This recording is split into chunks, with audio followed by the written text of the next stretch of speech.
It's the last episode of the season. So to celebrate, we all made ourselves cry. Again. Today on the Netflix Gaming Club, Before Your Eyes.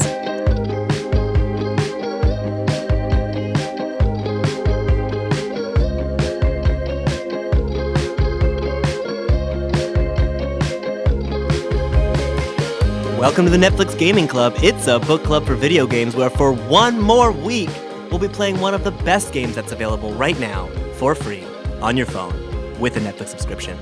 I'm James Carlisle for the last time. I'm Lindsay for the last time. And I'm Yasmin Thomas for the last time. Just this season, though, we'll be back. We promise. Welcome to the show, guys. I can't believe we're at the end. I know, it's crazy. I don't know what I'm going to do. I mean, I'm going to have spare time. I'm not going to be on my phone anymore. Like, who am I? Oh, I'm not. I'm going to get right into production on season 2. So it's our last episode of the season. So after we talk about our game this week, we're going to take a little minute to look back and talk about some of our memories and favorite moments from recording this season. Also, we should say that this is a full spoiler episode, kind of like Oxenfree. There's no real way to talk about Before Your Eyes without talking about all of Before Your Eyes. So we're just going to jump right into it. As a little grace, as a little courtesy, what we're going to do is we're going to hold back on spoilers until about halfway through. We're going to talk about everything up until the piano audition, and then we're going to get right into it. But we really recommend you pause the podcast, go play the game. It's pretty digestible. It's pretty easy to get through. You can get through it in 2 sittings, really, and then come back. So let's get into it. Today, we're talking about Before Your Eyes, a first-person narrative adventure game developed by GoodbyeWorld Games, published by Skybound Games. It was originally released in 2021 on Windows and then Mac a little later, and then it came to Netflix in July 2022. In Before Your Eyes, you play as the recently deceased Benjamin Bryn as he looks back over his life while his soul is ferried to the afterlife. Uniquely, you control Before Your Eyes mostly with your eyes, blinking to interact with the world of the game. What did you guys think of the blinking mechanics? I thought it was really cool, and it really fit with like the themes of this game, which I'm sure we'll get into later. Yeah, there's going to be like a post-spoiler discussion of the blink mechanic too, I think. I really liked it. I thought it was really fun. I also discovered how often I blink. Seriously. Because it controls, so for the listeners, it controls how you move through each point in this person's life, right? Yeah. As we've said, he's looking back over his life. When you blink, you move through the scene. Sometimes you skip out of a scene. I had brief moments where I was like, can I tape my eyelids open? Like, is that a thing that I can do? Because somebody would be talking or your parent would be reminiscing and I would be listening so intently. And then you don't even know you're blinking. That's the other thing this game. It just, yeah. I mean, It turns out that like breathing, that's something your body does without your input. So I'm like intently focused on this narrative. I'm listening to this thing. And then my dumbass reptile brain decides it's time to blink. And I've missed some sort of thing that I was really, really invested in. So we should say the blinking serves 2 functions. One, it's the way you directly interact with objects in the world. Mm-hmm. Some objects will be interactable, and if you look at them and blink, your character will do something with them. But the other thing that blinking does is it jumps you forward in time. Yeah. But you never know when you do it how far forward you're going to jump in time. It could be I think it goes as little as a minute sometimes in the game, and it can be as much as a year, maybe more. 5 years. There was a point that was a pretty big jump, and did blink sooner than I realized, so that was a... Whew. So I actually did play this game in 2 sittings, and the first time, my eyes were so dry when I was trying to play it. I was really struggling with not blinking during that, and like there were a few times when there was a really interesting scene, and I just blinked, and I was like, fuck. Literally, no, exactly, every time. Especially, for me, I think the one that had the most, like, talking and that I kept blinking during was all of the, like, photo album moments. Because you had to keep your eyes open for so long because it would take your dad, like, 5 seconds or whatever to start it. And my brain is going, like, the countdown until my eyes water has begun. You just want him to tell the story faster so like, you can have something else man, to blink like, on. is there a 1.5 speed I can put this narrative on? Yeah, the blinking becomes a bit of an endurance challenge because a lot of the time you don't want to skip out of the scene. Yes. You want to kind of hold on to the moment. We'll get more to that a little bit later. The other thing that calibration does well is that at one point, trying to stay in a scene, I like covered my eye And it knew that was It a knew that was blink. a cheat, It yeah. caught me. And I was like, oh, damn. Like the only thing I could think to do.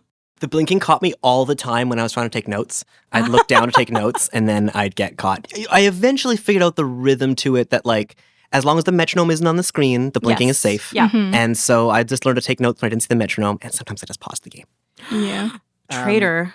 I had to pause it a few times too, but when I unpaused it, usually my face wasn't like perfectly centered toward the camera So when you I got a unpaused blink? it, so it counted as a blink, even though I hadn't blinked.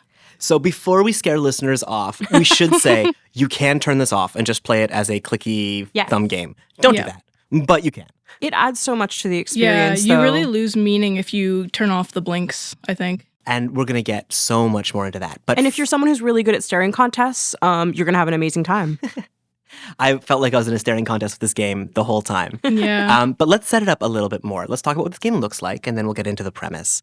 So this game is very like, again, it's another one of these low poly, solid color, super smooth games. Very dark. You play a soul looking back over your life. And when you're in the parts of the game where you're looking back over your life, the world isn't complete. It's like there are these holes in the world, holes in your memory, holes in your perception. I don't know, black spaces in the world. There's a lot of blackness, and then like certain areas of like the room or the world or whatever will be highlighted. One interesting thing that I noticed is that oftentimes, even though it served no actual purpose, there would be like a light on the ceiling, like a lamp or something that would be highlighted like as part of the world. Just to fill out the set a little bit. Mm-hmm. It reminded me of an old Star Trek episode from the original series called Spectre of the Gun, where, for budgetary reasons, they went down to a planet where the people on the planet lived in facades. Like, there was just like the front of a building, and there'd be like a clock hanging in the middle of nowhere that implies a wall. And they do the same thing where there'd be like a ceiling fan hanging from nothing. And they're like, yeah, it's like there's a ceiling here. It just kind of reminded me of that. Very trippy visual. I don't know. I don't want to call it gimmick. Twitch? I don't know. The thing that really worked for me with the memories is, you're in this blackness, and then the way that most of them started, at least in the very beginning of the game, is that kind of an object appears, and you interact with that object, and then the rest of the scene fills out from that object around it. I really liked that mechanic because it is kind of. Kind of wanted to. I didn't, because I felt like I would be spoiling myself in some way, but I did kind of want to look into developer interviews and kind of go, how much psychology did you study, and how many pieces of actually like how the brain records memory did you work in? Because a lot of it felt very true to like what I know of that.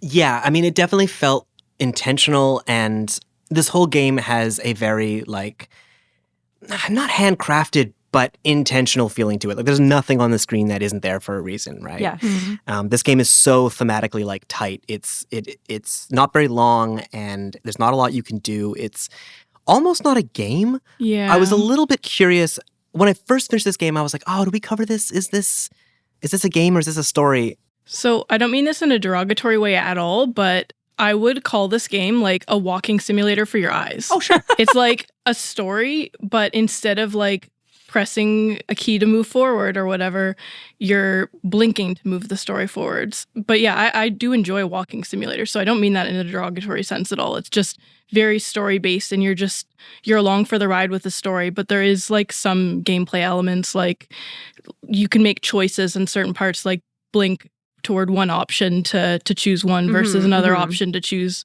a different thing you can do, basically.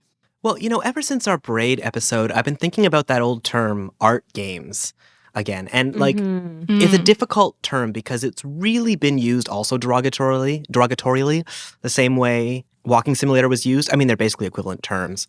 But I think there's a real use for that term. It's borrowed from the art movies term, art house movies, right?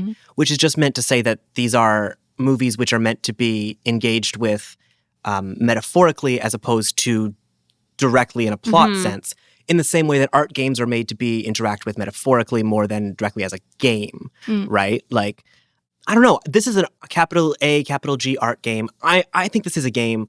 Is it a toy? No, but like, I think this is a story told uniquely through its gameplay that can't be told any other way. And that, Yeah, I agree. When I go to write these episodes, I look up the press kits to see how the developers describe their game after I've taken a stab at it. And one of the ways I saw this game described or pitched was it's like playing the moment when your life flashes before your eyes before death. Yes. And not to skip to the end, but I think this game is very valuable in that it totally fulfills that. It does. fulfills That that. remit. It fulfills forcing you to think about the ways that you retell your life and the ways you mythologize and the way, like the hopes and dreams you've realized or haven't realized. Like, I think this game's value is the ways that it forces you to look at your own life. Like, I very much did have an emotional connection throughout this. Oh yeah, same. Big time. All right, so let's get the setup done so we can get into it, because there's just so much to talk about. Okay, so Before Your Eyes opens up with a little bit of text explaining the blinking mechanic, and then you descend down into this like this ocean. I suppose it's a river. There are all these lights in the ocean that are all these souls. You kind of land in this boat. There's a wolf in the boat who starts talking to you. Fantastic voice acting. Oh yeah. My gosh. The Such voice good acting in voice this acting. game all the way through. And I mean, the mother, super central, like the main character, but like the wolf's voice was so great, pulled me in immediately. I was so unsure about this game because of the unique gameplay mechanics, because it could be played portrait or landscape. I didn't know what I was doing. I didn't know if I should be on my iPad, on my iPhone. And he just pulled me in. It's like, okay, cool. I just want to hang out with this dude and hear what he has to say, you know? The Ferryman of the Dead. So it was also fun to start off a game and go, oh, hey, here we are again. We're back Full where we circle. started. Yeah. Yep. So this Karen is a wolf. Does he ever get a name? Is he just the ferryman, the I think orator? it's the Ferryman. Yeah, really. I think in the subtitles he's referred to as ferryman. Yeah. The story of this game is you retelling your life to the ferryman so he can tell it to The Like a gatekeeper. the gatekeeper. gatekeeper. And this is the gatekeeper of the afterlife who will judge your soul and either send you to a good place or not. Yeah. At one point, a reference is made to Anubis weighing the Weigh your heart souls of against the dead. feather. Yeah, exactly. So that's the conceit. You start telling your story to the wolf, and he says, just try to enjoy it this time. And you go into your first memory, which I believe is on the beach. It's up the blue sky. I think so. Mm-hmm. You're with your mother. You You're blink. a kid. You're playing in the sand. A seagull steals her sheet music. You blink, and then it's evening. You blink again, and then it's late evening. You go home from the beach. After your day at the beach, you start seeing scenes from Benjamin's early childhood. He practices piano. His parents give him a cat. His mom is very allergic to the cat. The cat's messed up. Oh, Messed yeah, up, it's a one-eyed, like- scruffy cat. Very Yeah. much they just let us stray in and we're like, well, I guess this is how we live now. hmm Mom doesn't want the cat. The dad's kind of like, oh, it's pretty cool though, isn't it? to They're have like, this cat. yeah, they're like, oh, we'll find it a new home soon. Like, don't worry about it. And then like you jump forward and the cat's still there. Still there. Your mother is a composer, a frustrated composer, a piano player who's looking for a source of income.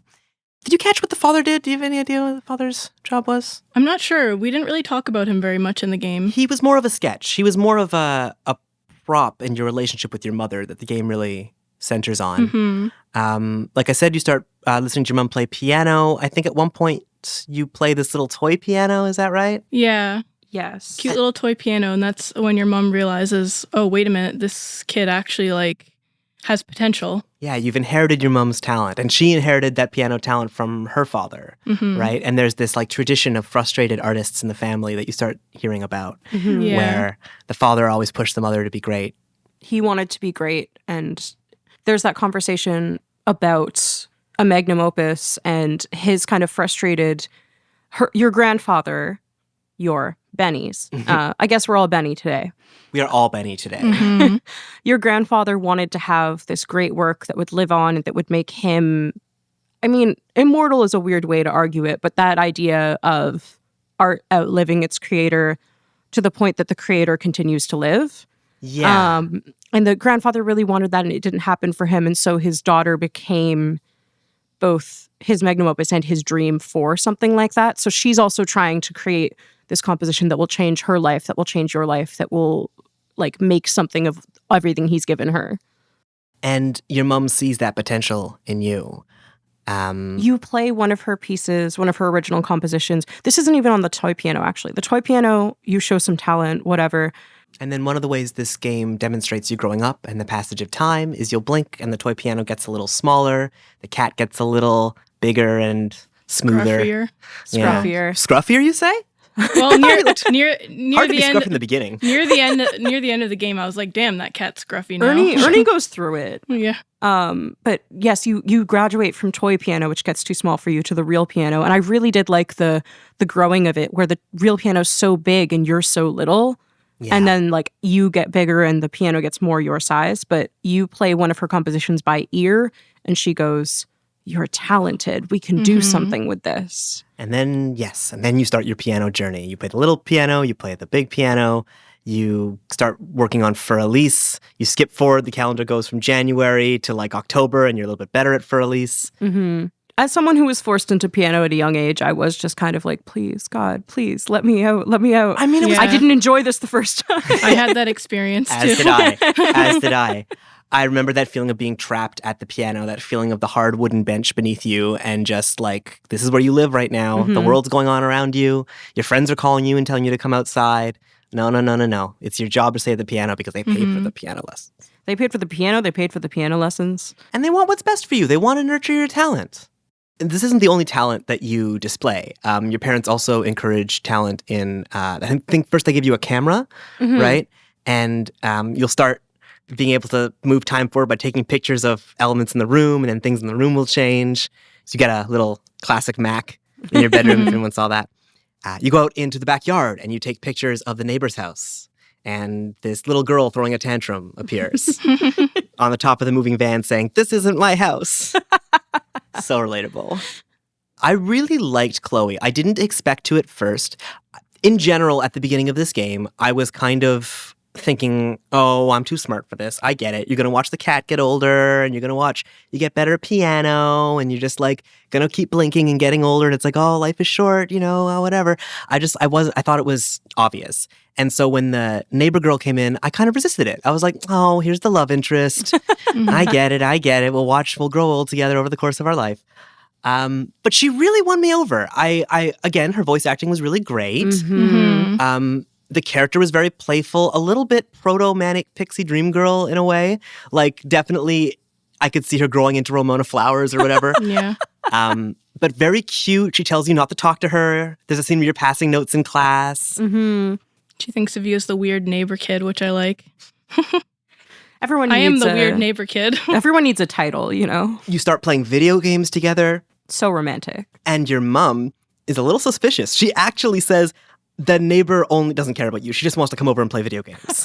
Like, this is a thing she says when she's calling you while you're at the piano. Piano is central to the whole, like, it's part of the narrative. It's part of the fabric of the relationship between you and your mother. You are becoming her magnum opus, all of that. But also, the music in this game, quiet, reflective, only piano throughout, which I thought was a really nice touch because it adds that layer of, like they could have done a whole lot of different things with the music of this game and going, no, like, this is a game where it's not a game about playing piano, but that's enough of the texture of it that they made that choice as well. So I did really appreciate that. Yeah. It's an early pillar of Benjamin's life. The piano means something to him outside of just, like, it's not just an instrument. It's this thing with hopes and dreams and, like, family conflict bound up in it.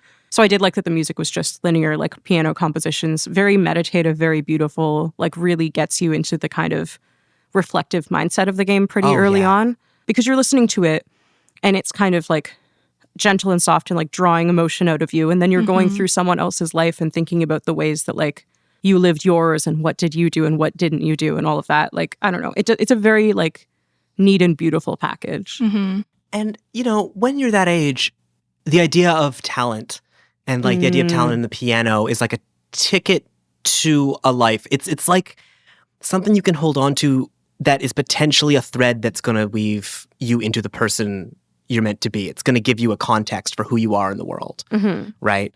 I think that makes a lot of kids very competitive, but I know certainly when I was playing piano at 11, anything's possible.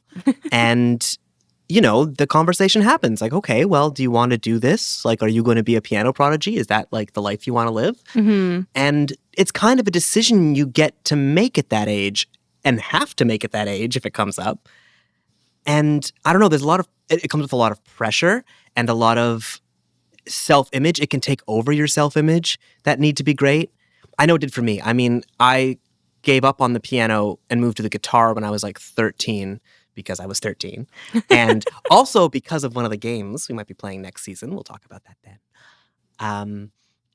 I don't know. I found that I started feeling impatient in this part of the game when he started playing piano. I started thinking like, okay, he's going to be a piano prodigy. I get where this is going. I'm so smart. I kind of don't want to be a child anymore. I just want to like get through this part of the game. Kind of like how I felt when I was a kid. Yeah. And I just wanted to get through it. I really liked the childhood part, I think. I enjoyed the later parts. I enjoyed building, but the childhood part was so valuable to me because there were all these pieces. I was looking at it and going, okay, he's experiencing this after he's passed as well. So he's getting to see his childhood through adult eyes, like those photo album moments, those like overheard conversations where I'm trying not to blink because the parents are talking. You're a baby. They're talking about their lives around you and you didn't know then. Like when they're talking about money troubles or something like that kind of fabric of your life that you were oblivious to for all of those years. I thought it was really cool to be able to re-experience it and see it through, I mean, literally new eyes, but I liked seeing the formative years, but the part that really spoke to me is like what we'll get into later because like it pretty much after the audition. Yes, and I think that's a perfect place to say this all kind of leads up to you getting an audition at a like a feeder school for Berkeley was the vibe I got. And I think we'll call the spoiler break here and then get into some things about playing piano and where that takes you. So, if you haven't played, we really suggest you go back and play it and then come back and join us. And if you did play the game, well, stay tuned. Here we go. So, Benjamin's childhood kind of culminates in this piano recital. You have a choice the night before. Chloe calls you, and you can either focus on getting a good night's sleep or you can go to the beach with Chloe. What did you guys choose? So this is probably a good time to say that I've actually played like 75% of this game before this recording.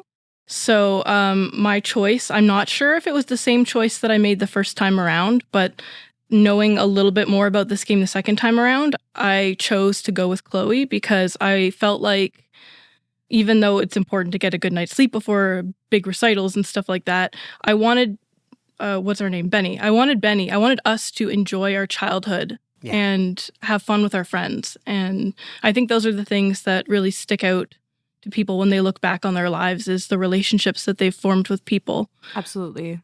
I think I did choose to go meet her on the beach. I think for me it was like definitely partially the relationships thing, but also just this game made me want to keep playing it, to play it to its fullest extent. So every chance I had to extend any part of the story I was taking, I was going, if I go to sleep, I don't get to find out whatever could happen here, you know?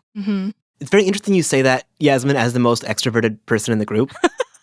Seriously, though, and I think this game really, the simplicity of this game, it really lets you make very human decisions like that. And I chose to go to the beach because that is what I want to do. That's what I want to say I do in real life. Although I know in real life, if we had a podcast recording in the morning, I would just go to sleep. I know this about myself, and I know that I would feel terrible about doing it, but I wanted Benjamin to have a better life than me. So I went to the beach. I did make the in-character decision for my real self, because there's no chance I wouldn't. And the beach scene's very pretty. You just lie on the beach and look at the stars. There's a little bit more to it. We can talk about it later. Did anything jump out to you guys besides that one thing about the beach scene? Besides that one thing. I think the thing that kept coming up for me in this game was like, as you said, it's very like aesthetically it looks similar to some other games. It has that kind of smooth texture, all of that. Yeah. But the colors in this game were so hyper real that it just like it felt like you were being transported every time. It was the way that you look back on a memory and like it's not the same like flat gray Toronto sky. Like there's some other quality to it based on how you were feeling. I just felt like every scene had that layer of emotion based on the coloring. So the beach scene especially, all of the beach scenes were so like vividly colored at different times of day and at different times in your life. Yeah, I want to talk about the beach as a motif a little bit later. Because it's so recurring and it just changes every time. Yeah. We'll get to that a bit more later when we start talking about kind of the themes and the connections. For now, what I'll say is that if you go to the beach, as we all know, it's detrimental to your music career. How did the recital go for you guys? So I was very tired during the recital. I couldn't see very well. And the space on the piano where you have to keep your eyes pointed towards. There's like a little mini game for playing the piano where Part of the piano is lit up. and it like slides back and forth across the keyboard. And you have have to to follow your eyes. it. Yeah. And that kind of started to go nuts at one point because It starts like getting blurry, doesn't it? It does, And like Because fading you're out tired, a little. yeah. it goes faster and faster, so you can't keep up with it nearly as much. And then at some point, the incredibly cliched piano dean says, "All right, we've heard enough. Yeah. Thank you, Mr. Bryn." I actually played this part of the game twice, and I aced the piano exam when I didn't go to the beach. Still got rejected.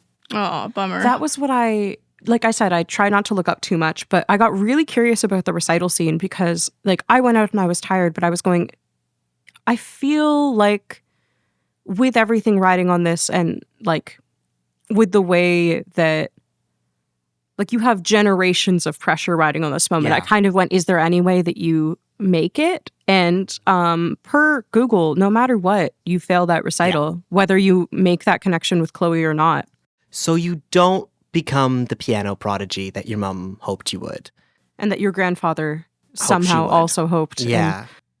You go to the doctor and you get some bad news. You're going to have to spend a year home from school. And you find your true calling. You start making art. You draw a little boat that might look familiar to some people. And we start doing the same thing we did with the piano, where as you blink, your talent grows and grows. Your paintings get better. You get an audition for art school.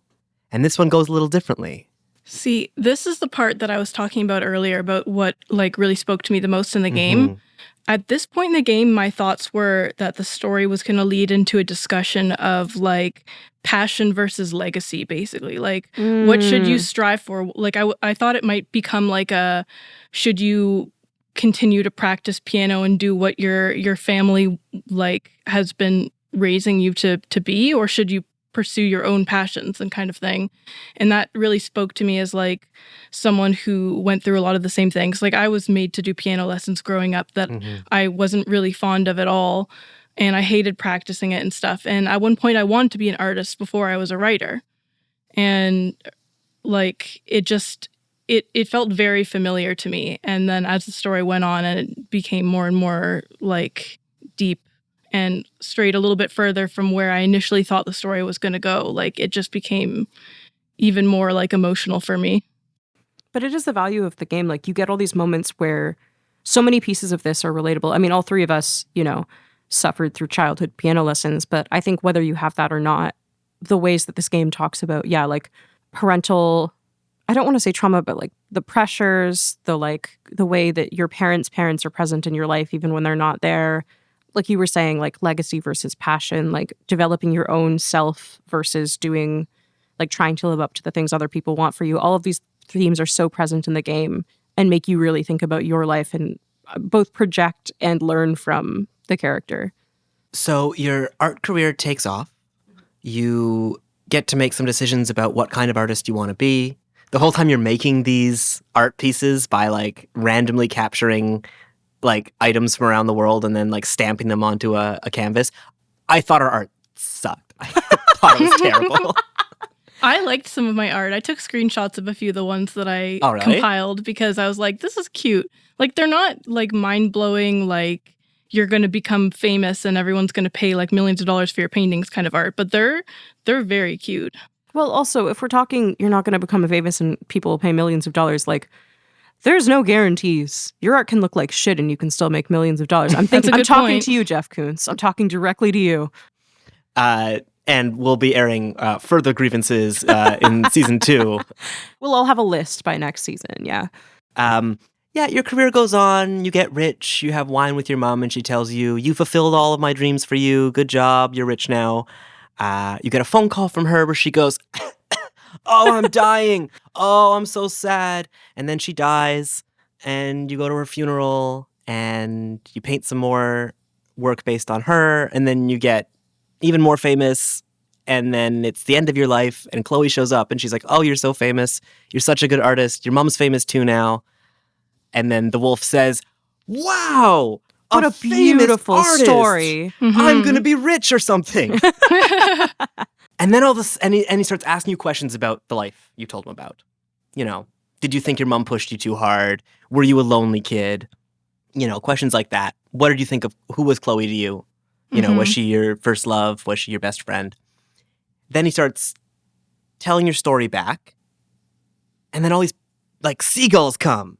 And they all start calling him a liar. At this point, the ferryman realizes that there's something wrong because all the birds that are squawking at you are previous souls who have Right. also lied. And are turned into seagulls, I guess. Yeah. I mean, that would be a shit afterlife, That to would be be. honest. But they're know, not calling him a liar. No, they're calling you a they're liar. calling you a Yeah. liar. Yeah. So cool. And that's when the wolf, the ferryman, realizes that there's something off about your story. We need to go back into your memories and look a little closer because there's something that's missing.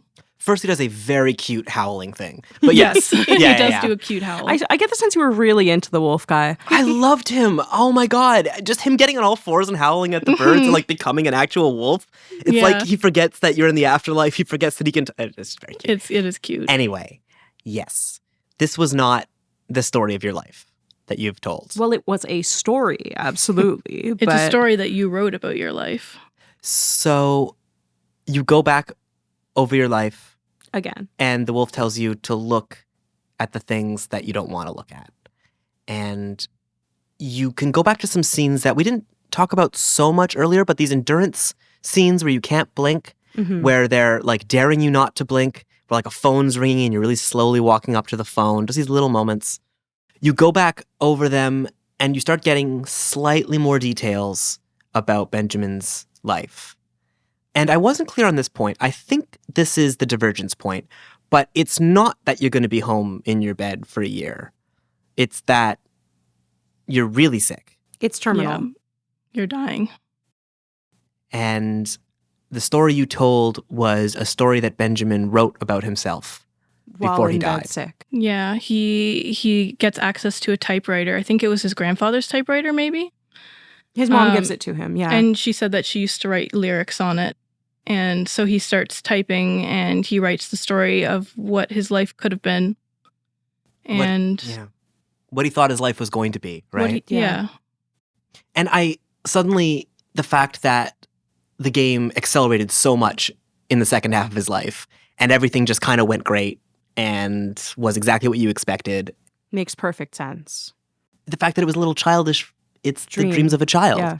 Like, you're so young, too. Yeah. So you have this story that's so well realized, this life that you've lived, and then you have to reconcile the fact that, like, I failed this audition, but that doesn't even matter because I'm never going to get to do any of the things that I dreamed of or I wanted or I hoped for.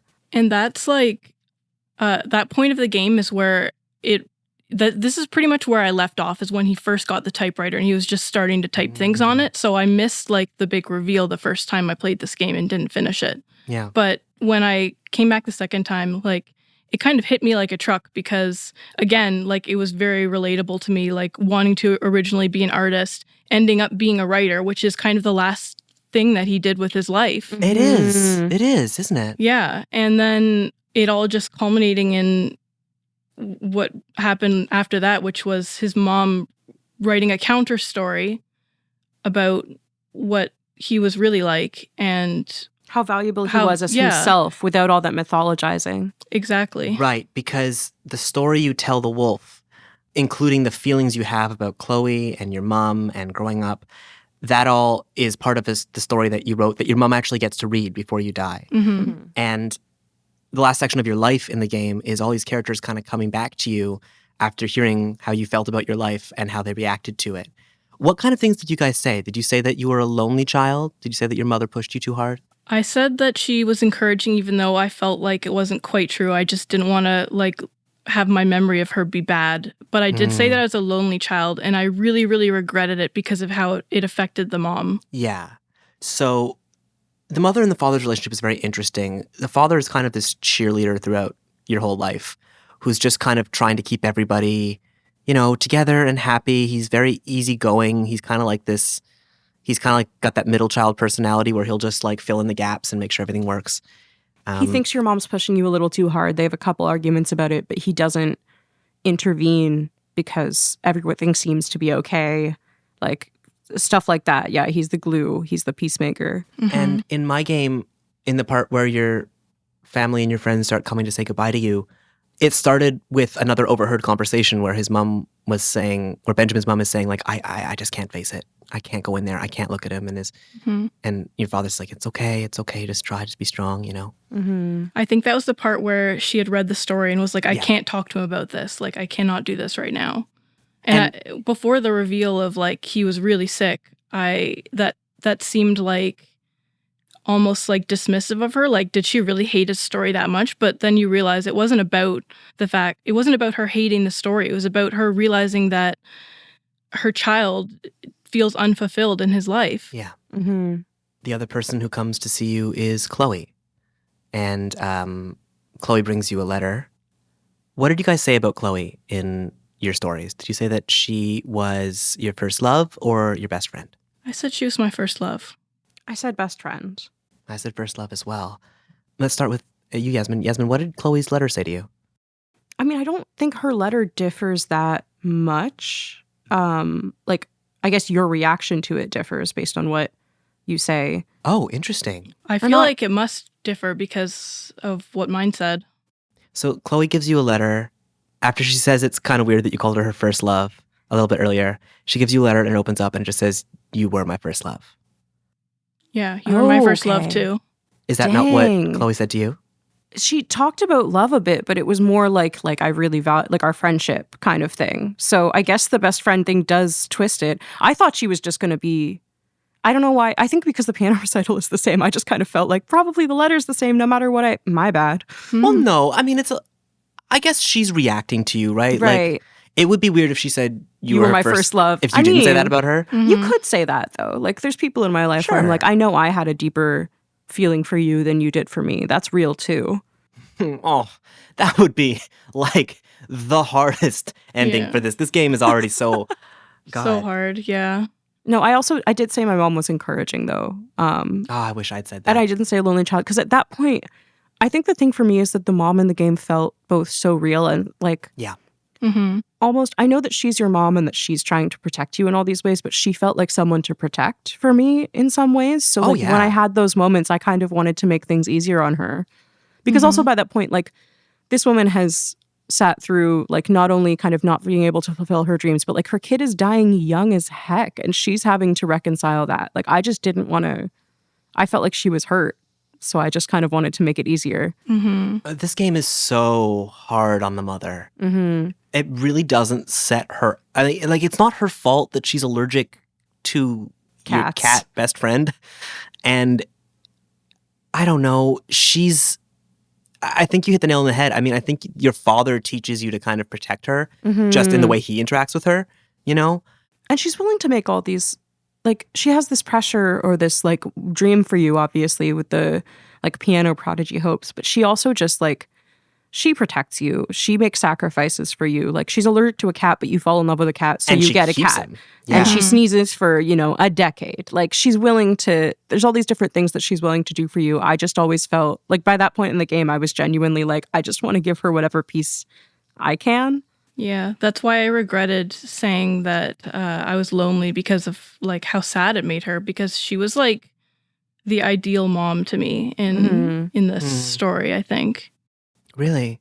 Like, she was tough but fair. Like, tough in terms of her piano teaching. Like, she did push us a bit hard, I think, but she was also encouraging at the same time. Like, she wanted to hone your talents and, like, just give you the best life she could, and that's all you can really ask for from someone raising you. That's so interesting. I bucked against her a little bit. I kind of resented that she was taking her dreams out on me, you know? Yeah, I mean, I felt that a little bit as well, but when, at least during the portion where you think that you're becoming an art, like, master instead, she was encouraging. Like, she didn't give you any, like, you should have been a piano player. She accepted that you were following your own dreams and was just happy that you were succeeding at it. even after finding out that was a lie, that still felt true to me in terms of her character. Like, Yeah. she felt like somebody who, like, yes, she has these dreams for you, but all parents do. And I don't think she was someone who would be horrified if you stepped outside of those dreams. Like, you, Benny, don't get a chance to, but I don't think she would have been hurt, you know? Maybe the trouble for me was that she pushed against your friendship with the girl. That's true. Because that was hard. That was hard that you have to, like, defy your mother in order to live, you know? And it happens a couple times. Although she didn't seem like super mad once you snuck out No. after the beach. She was just like, well, good luck. And I think the game is interesting because the tension with your mother is reflected in Benjamin's fantasy. In his story, the mother dies. As Yeah. part of his arc, his mother dies and then he redeems her career through his own. I think there's a bravery in showing that difficult a relationship between the son and the mother. Since I mentioned the beach a minute ago, I think now's a good time to go back into the one thing that we all noticed in the beach scene. So one thing when you're having your conversation with Chloe on the beach is you can look up at the stars with her, and you notice that when you look at specific stars that are highlighted, you can connect them and form the words, stay here, Yeah. which at first may not make sense, but then you realize this is a good memory. And part of you wants to hang out in this memory for longer because the other memories that you have are painful. Your life is about to take a turn, yeah. Mm-hmm. And, like, you as the player going through it, you don't know that when you're looking at it the first time, but once you have that second playthrough or once you have that reality, you're going, oh, I understand. Like, Benny's looking back on it and going, this is as good as it got. After this, I failed the audition. After this, I got a terminal diagnosis. They don't actually tell you what terminal diagnosis. They just kind of go, well, too bad. But yeah, you don't realize until afterwards kind of the weight of that moment. Yeah, and when you're rushing back through the memories later to try to find the things that the ferryman is like trying to uncover that you've been hiding, you do stop in that memory again. And the words stay here are still lit up. And except for me, the letter Y wasn't lit up for some reason, even though I connected all of the dots the first time. So it actually said sta here. But I did want a sta there. Like, I didn't want to move on to the bad memories. I just wanted to hang out there just a little bit longer, even though I was being rushed by the ferryman to find these bad memories. And there's another point later when she visits you in your room while you're sick. And you can connect the dots again and write, stay here. But she tells you to look at her and have a conversation with her and talk to her. And then I realized I don't need to connect the dots to stay here. Like, I don't need to spell the word out. So I stopped writing it and I looked at her and had a conversation with her. And that was really impactful for me. Have you guys ever had moments like that where you know you can't, but you know you should stay in that moment? Like, you're in a place and you're just like, this is good, and this is not going to be forever. Yeah. And there'll be a time when I can't come back here. And I think that's like the metaphor of the beach as well. The sand just like washing away, or the waves just washing away what's written in the sand, and nothing is forever. I think that really, I think it's important that we keep seeing the beach for that reason. Well, you also importantly watch the day go by on the beach. That's how the game starts, is with the day at the beach becoming the afternoon, becoming the evening. There's something about a day at the beach. It's really hit me last year. Last summer, I had a really good beach summer last summer. You remember, Lindsay. And I remember having this feeling when I was a kid too, but I thought it was only because I was a kid. But leaving the beach in the evening, there's a feeling of walking away from the beach with your friends that is unlike any other feeling I know. It's so specific. I can't think of another feeling that's so tied to a location as the feeling of leaving the beach in the evening, and that feeling of loss and of being small, I feel.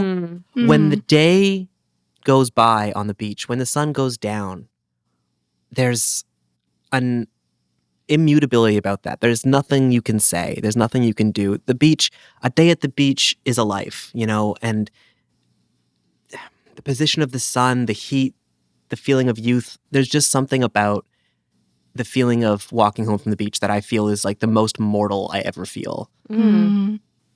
I don't know. And it's for moments. And I want to bring my question that I asked a minute back, and ask you, like, have you had moments in your life where you just wanted to? I went on a camping trip with my father just before we started this podcast. Just before we started recording, I went out for like 5 days, and I remember climbing up onto the top of our camping van and sitting in the sun on a deck chair and listening to a podcast about how the internet sucks and is going to kill us all. Very Jamie Core. And and just being alone with my father in the woods. Jasper was there too, the dog. And I remember just thinking, like, it's important that I hold on to this.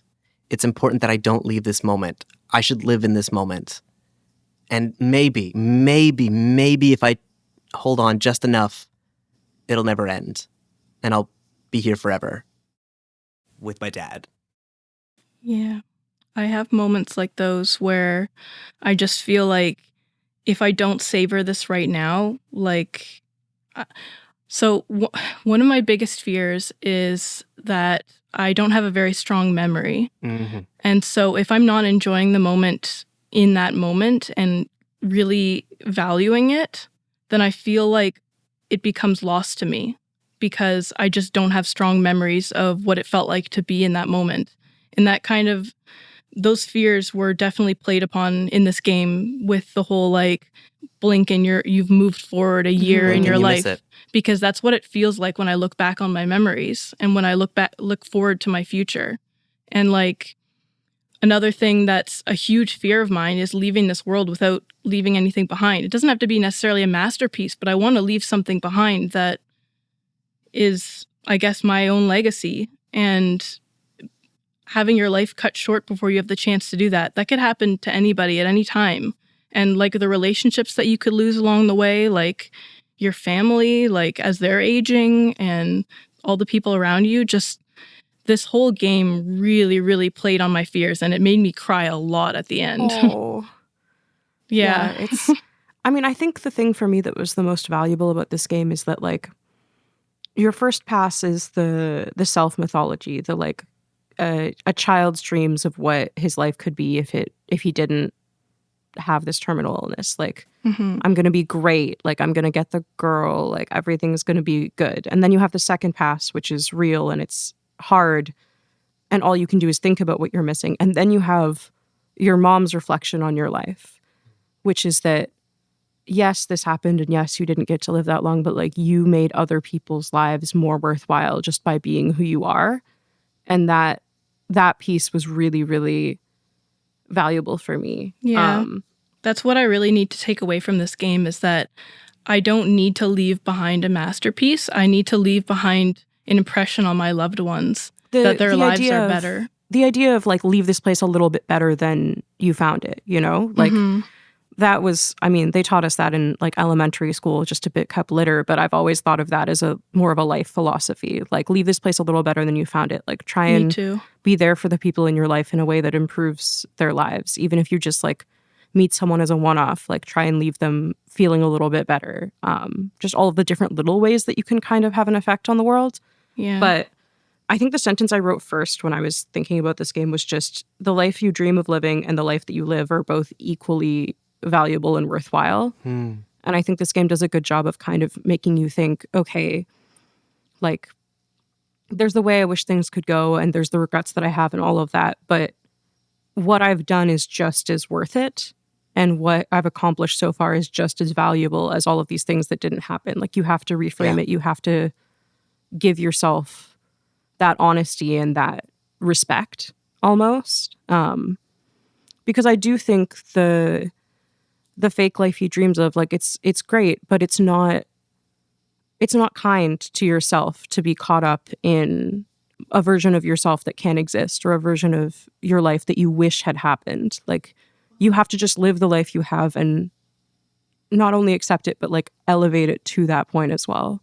I mean, so much of this game is spent in the childhood building up to this career that's not going to happen, this artistic career that's going to validate not only you, but your mother and your grandfather.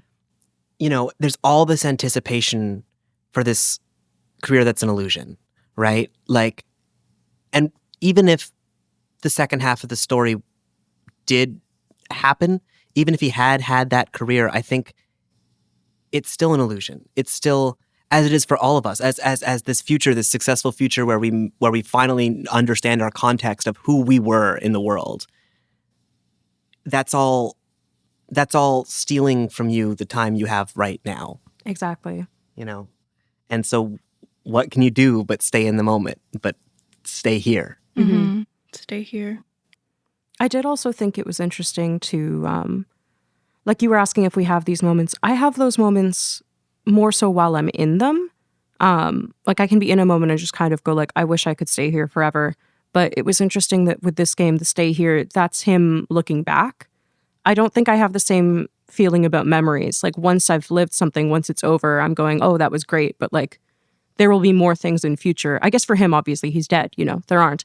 But I did think it was interesting just because I've never thought about memory in that way. Like these are things that happened and that were nice, but that aren't things you can ever go back to and aren't places that you can live. Well, I mean, the past is just as much an illusion as the future, right? Like all you have is now.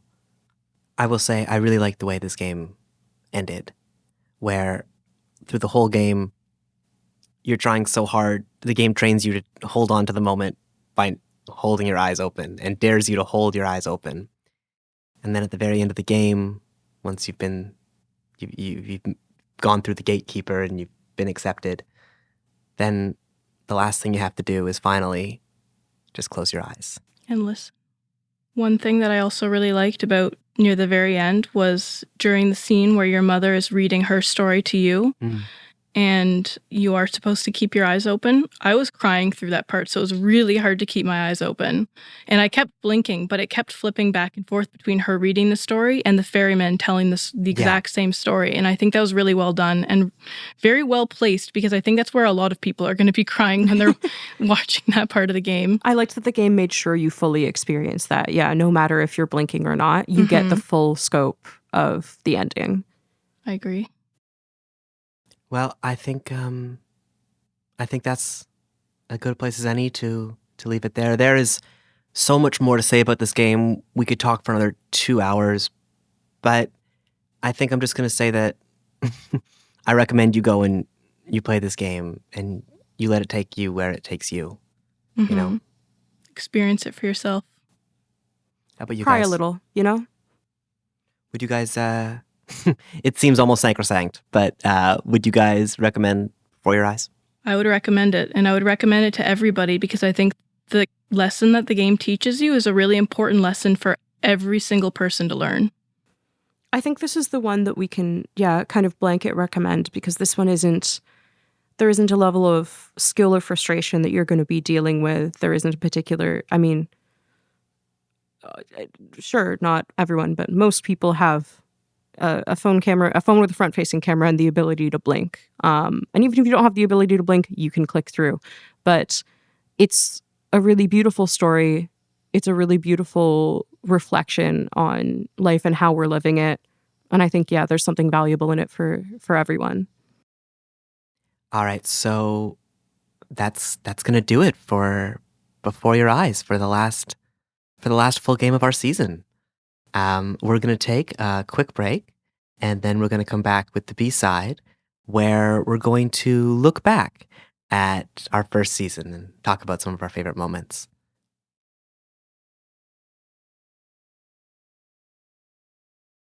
All right, and we're back.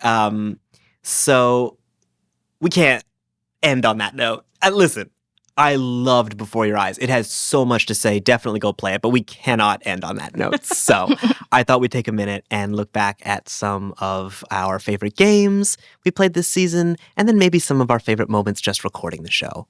So let's just start with some of our favorite games that we've played. Have any of the games stuck out to you guys? Are you still playing any of the games? When you think back to the games we've played through season 1, what jumps into your mind first? Lindsay. Okay, so this was really tough to pick a favorite because we played some real good games. Heck yeah.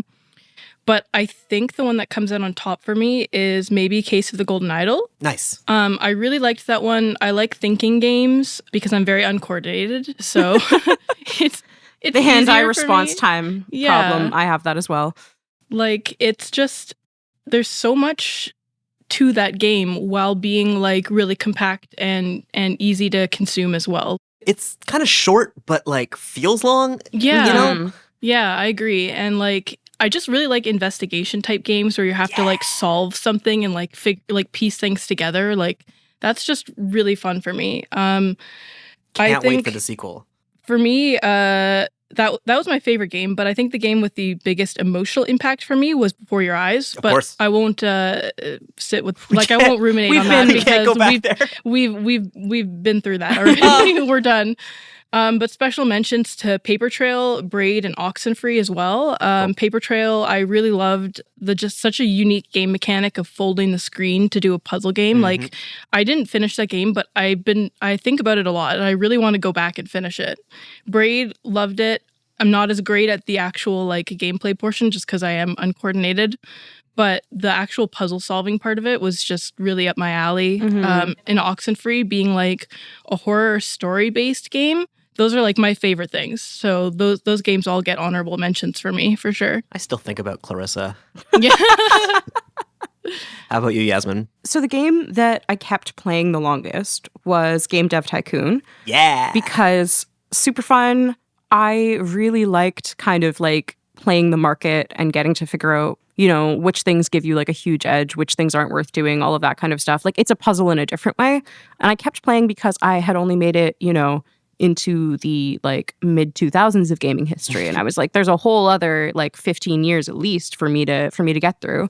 So that was definitely worth keeping playing. I also, when we recorded Case of the Golden Idol, I had finished the main game. I hadn't done the side stories because I didn't want to bring in any lore accidentally that wasn't in the main game. Same. Even if we were doing a spoiler section, I felt like it would be too confusing. So played those three, agree on can't wait for the sequel. I'm desperate. Like, I need more of that in my life. That one had the most interesting mechanic for me just because I don't think I've ever played an investigation game that was completely words-based. Cool. And I loved that. Like, hidden object, but it's words, and you put them together to create concrete sentences and facts. That's whose brain? My God. Yeah. So those are definitely top two. Yeah, Case of the Golden Idol was so special. That was the game I was most looking forward to throughout the whole season. I've been looking forward to it before we even started this project. I just heard that it was like the heir to Obra Dinn, and yeah, I couldn't wait. Love Case of the Golden Idol. For me, the game that I think I enjoyed the most, and this is going to be a surprise to everyone, I think, it was Death's Door. Really? I loved Death's Door.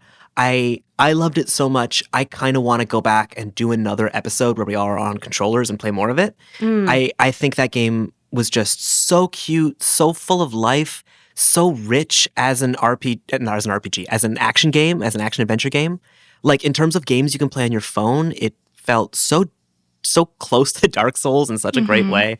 But the characters, you know, the reels also didn't do badly for us on social, so that was nice. Yeah, I didn't mention Death's Door during my portion of which games I liked the most. Not because I didn't like Death's Door. I really liked it. I just feel like I need to give it another chance with a controller. I really think that I would have enjoyed it more if I didn't have to deal with touch controls, just because, like I said, I'm very uncoordinated. I'm not amazing at that type of game, and I think it would have been a lot smoother an experience if I had used a controller with it. Death's Door walked so Katana Zero could run. It taught us the lesson. Another one I think about all the time is also Game Dev Tycoon. Heck yeah. Seeing you guys' excitement for that game, like, made me realize, like, okay, no, this is good. This is working. Like, I remember the week we played Game Dev Tycoon, you guys were just like texting me so excited, like, I can't stop playing this game. It's so fun. I think, Yasmin, you said like, good job, Jamie, great recommendation. And it was just like, I was so unsure because when we went into Game Dev, I was like, this is such a dry game. It's so like about the games industry. Are you guys even going to like it? Like, am I on my own here? I like this game so much. Am I crazy? it was just this moment when it was like, okay, we have something here and we can go. And that was really cool. Mhm. The other game that was special to me when we recorded was Paper Trail 2. I mean, Paper Trail is it's like the perfect mobile game. Mhm. It It's wouldn't so well suited. it Yeah. wouldn't work anywhere else. The folding. I know it is available other places, but don't play it anywhere else. The calming vibe, the audio was so great. Again, the sound of the paper, the way the mechanics were introduced, the visuals, just all of it. It worked so well as like a tight, cohesive package. And those cutscenes were just like nothing else. Oh my gosh, yeah. I could have lived in those as well. So I'll use this as a segue to talk into some of our favorite moments from this season. One thing I want to say is that the devs for Paper Trail were very kind to us. They like reposted all our social media stuff, and they had very nice things to say about our episode. I just that's not why I like Paper Trail so much, but I just kind of want to say thank you. And Yeah. that was a really nice moment. That was so validating when they said they liked our episode. I have some others, but how about you guys? I had a few favorite moments. One is not like a specific moment, but just overall the feeling of watching our little show just grow every week, just little bit by bit, and seeing all these new people who are actually like excited to see what we have to say every week is just such a nice, warm feeling. And I just wasn't expecting to like feel so giddy about that, which I really love. It's so nice seeing the show grow. And I really hope that listeners enjoy it as much as I do. And the other moment being the hawk. Oh, you stole it from me. So this will be the first listeners hear of this. So tell us the story, Lindsay. So during one of our recordings, do you remember which recording it was? I do, but I'm not going to say. I want to hear guesses from the listeners. Okay. Oh, that's a good. Now this is that's a little good. puzzle piece, yeah. Yeah. So during one of the recordings, in the middle of us just getting through it, all of a sudden a hawk just landed on the skylight, grabbed a pigeon, and took off with it. It was crazy. I mean, he didn't even just grab it and fly away. He sat there and showed us. He did, yeah. He waited for us to look at him and see his catch before he flew away. I mean, Well, it's actually so it's a red tail hawk, by the way. I took a photo and immediately texted it to my birding friend. We like paused the recording to do bird research. But that's actually how they kill. Like he wasn't showing off. You hit the thing with like blunt force basically to either kill or stun it, and then you can leave with it. So he was just doing his little bird job. man, Very impressively, I will say. That was crazy. I like pigeons. I like them on my skylight. I like seeing them walk around. I don't like the sounds they make when we record, but like that was just incredible. It was insane. My brain started doing like circle of life Yeah. immediately. Yeah, It was absolutely. It was crazy. All right, so Yasmin, your job is to follow that up. Do you have any memories of recording or putting out this season? well, Lindsay stole the damn hawk. Mhm. I think both seeing the show grow and also just so when Jamie approached me for this, their lead-in was, do you like mobile games? And I was like, yes, I love to play them. And then they said, do you like podcasts? And I said, I don't listen to them because I don't have an attention span. And they said, well, that makes this next ask a little harder. But it's been really, really great to get to work on this, to kind of like grow in, I mean, hopefully grow in podcasting abilities, but to kind of like get to work with people and make something where there's all of these different parts that come together. I haven't done a collaborative project in some years, and I think I really missed kind of getting to work alongside people, getting to incorporate all of the different like viewpoints and perspectives and skills that everybody has. I don't know. I think there's something really valuable at the way that comes together. I gotta say, for my part, I think I did one thing right in choosing the cast. I am so Aw. glad to have you guys. We're so glad to have you, Yeah. our fearless leader. Yeah, a rainbow on the day I was born. A snowstorm for me. And I'll say, for me, this has been a beautiful way to spend Sunday mornings this summer. Getting together, eating hamburgers at a currently unnamed restaurant, and talking about some great art. And, Yeah. I don't know. I'm very grateful to be making this show. All right. Well, that's going to do it. for our first season, guys. Woo woo. Yep, all out of stock on season 1 now. Put your pre-orders in for season 2. We'll be back in a little while after we've played a bunch more games.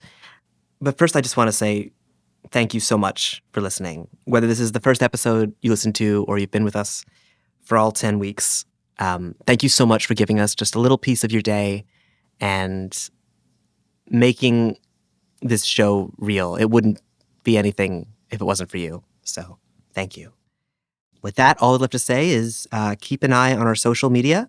We'll let you know when we're coming back as soon as we know. Plan right now is to come back in early 2025, but these dates have a way of changing. So if you want to stay in the loop, you can follow us on Instagram or TikTok at Netflix Gaming Club. You can get in direct contact with us by emailing us at nfx@bigbad.ca.